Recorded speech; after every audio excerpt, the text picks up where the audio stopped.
வாழ்க வையகம், வாழ்க வையகம், வாழ்க வளமுடன். அருளாசன் அருள் தந்தை வேதாத்ரி மகரிஷி அவர்களும் ஒட்டுமொத்த மகான்களும் இறைநிலையும் என்னுள் சூக்குமமாக எழுந்தருளி இன்றைய நாள்காட்டி வரிகளுக்கான கவிவரிகளையும் அதற்கான விளக்கத்தையும் சிறப்பிக்க வேண்டுமாய் சங்கல்பம் மேற்கொள்கிறேன்.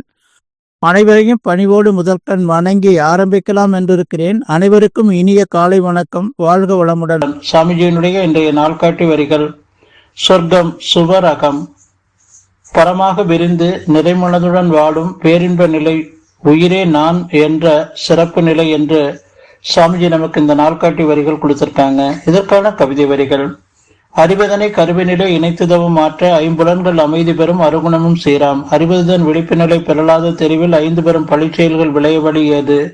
அறிவு உயிரில் அடங்கி அந்நிலையில் மேலும் ஆழ்ந்து ஒடுங்கி துரியம் நிற்க முன்வினைகள் போமே. அறிவு துரியாதித நிலை நிற்க நிற்க ஆதியாம் மெய்ப்பொருளாம் அரும்பிறவி தொடர் என்று ஒரு பாடல்ல சொல்லியிருக்காங்க. இன்னொரு பாடல்ல உயிரறிந்தால் அறிவறியும் உண்மை தோன்றும், உலகமெல்லாம் உயிருக்குள் இருக்க காணும், உயிரறிந்த அறிவாலை உலகை நோக்க உயர்வு தாழ்வுலா சமநிலை சித்திக்கும். உயிரறிய அறிவுநிலை மாயையாகும், ஒப்பற்ற உயிரறிய ஞானமாகும், உயிராயும் அறிவாயும் ஓங்கும் உயர் மறைபொருள் நான் உண்மை தேர்வோம் என்று சாமிஜி இந்த 2 கவிதை வரிகள் கொடுத்திருக்கிறாங்க.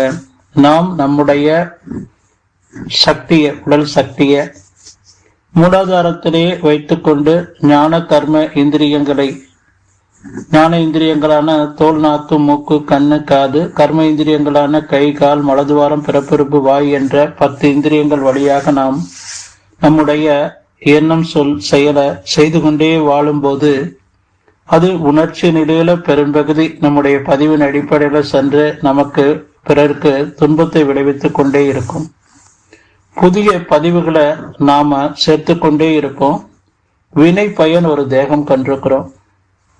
அதுதான் நரகம் என்பது. இந்த உடலையே நான் என்ற அளவுல எல்லை கட்டி கொண்டு வாழும்போது அருகுணம் வயப்பட்டு 5 பெறும் பழி செயல்கள்ல சென்று கொண்டிருக்கும் நம்முடைய செயல்கள் அனைத்தும். அருகுணம்னா பேராசை, சினம், கடும்பற்று, முறையற்ற, பால் கவர்ச்சி, உயர்வுதான மனப்பான்மை, வஞ்சம். இது 6 வந்ததுன்னா இன்னும் 4 வந்துடும். அச்சம், அவமானம், அதிகார போதை, தற்பெருமை என்ற 10 வந்துடும். இதுதான் பொய், கொலை, களவு, சூது, பாலொழுக்க தவறு என்ற இந்த 5 பெறும் பழி செயல்கள்ல சென்று முடியும். இதுதான் நரகம் என்பது. உடலையே நான் என்று எல்லை கட்டி கொண்டு வாழக்கூடிய நிலை. இதிலிருந்து நாம விடுபட்டு நம்முடைய மூலாதாரத்துல பதிந்திருக்கக்கூடிய அந்த சங்கீத மூட்டையையும், பிறந்ததற்கு அப்புறம் போட்ட நம்முடைய மூளை பதிவான பிரார்த்த பதிவு, இந்த 2 சேர்ந்துதான் நம்முடைய ஆகாமியமாக நாம் வாழ்ந்து கொண்டிருக்கிறோம். அப்ப நாம நம்முடைய வாழ்க்கைய தியான வாழ்க்கையாக மாற்றிக்கொண்டு வாழும்போது நாம் நம்முடைய மனதை அந்த இறையற்ற தன்மைக்கு, இறைநிலையோடு இரண்டரை கலக்க விட்டு நாம் வாழக்கூடிய அந்த தெய்வீக நிலை நாம பெற முடியும். அதற்கு தான் சாமிஜி மனவளக்கலை மூலமாக எளிய முறையிலான தவமும் தற்சோதனையும் சாமிஜி நமக்கு கொடுத்திருக்கிறாங்க. புருவ மத்தியில ஆக்னியில நாம மனதை வைத்து பழக்கும் போது அங்கே அந்த ஆக்ன சக்கரத்துல நாம் அறிவு மையத்துல நாம உணர்ந்து அங்கே கவனிக்கும் போது இந்த 10 இந்திரியங்கள் அளவு முறையோடு செயல்படும். முரணாக செயல்படாத அளவுல நாம நம்முடைய விழிப்பு நிலையோடு வாழலாம்.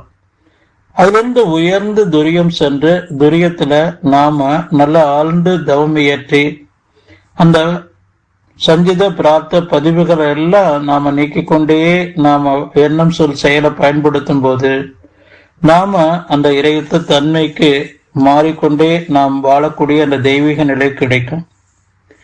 அதன் பிறகு நாம விரிந்து சுத்தவெளியான இறைநிலையோடு இரண்டரை கரைந்து உறைந்து வாழக்கூடிய அந்த தெய்வீக நிலைதான் நமக்கு சுவரகம், சொர்க்கம். நாம பரமாக விரிந்து நிறைமனதுடன் வாழும் பேரின்ப நிலை.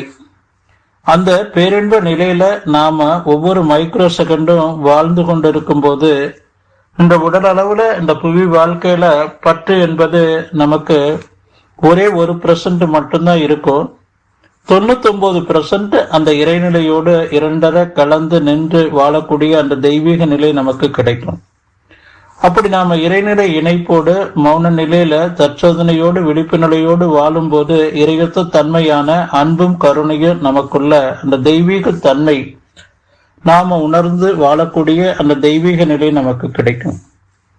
அந்த இறைநிலையிலிருந்து தோன்றிய அந்த தன்னிருக்க சூழ்நிலத்தால உருவான அந்த இறை துகள் தான் இந்த பெரியக்க மண்டலம் முழுமையாக்கவும் பஞ்சபூதங்களாக உயிர்களாகவும் மனிதர்களாகவும் பிற உயிர்களாகவும் பரிணமித்திருக்கிறது என்ற அந்த பேருண்மை நமக்கு விளங்க ஆரம்பிக்கும்.